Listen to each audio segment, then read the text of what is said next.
I would just say generally, when you're taking action that's unconstitutional, that threatens the jobs of the people in my state, many thousands of jobs, I'm standing for them. We're going to protect their jobs against federal overreach.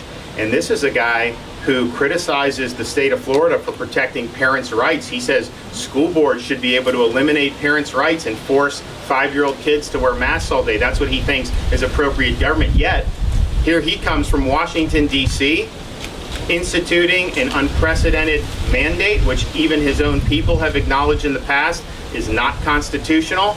That's not leadership. And I think the problem I have with Joe Biden more than anything, this guy doesn't take responsibility for anything. He's always trying to blame other people, blame other states. This is a guy that promised when he ran for president that he would shut down the virus.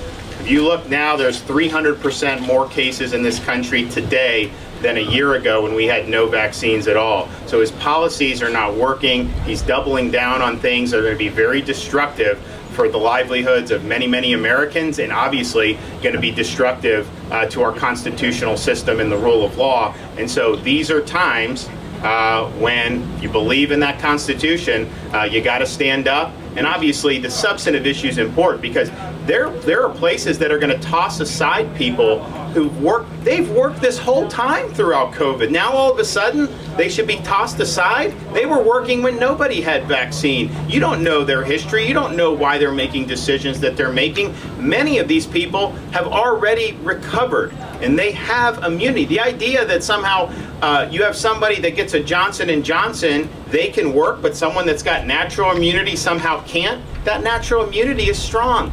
So it's not based on science, and you can say he's saying he's losing patience with people. You know, at the end of the day, we don't live with a one-person rule in this country. We live in a constitutional system which people's rights are respected, but particularly in this juncture, their livelihoods and their jobs have to be protected. I mean, just think about, you know, what this mandate would do. It's going to drive people out of work, out of hospitals, out of all this stuff where you have a need for people. So it's totally counterproductive, and I think it'll ultimately lose in court.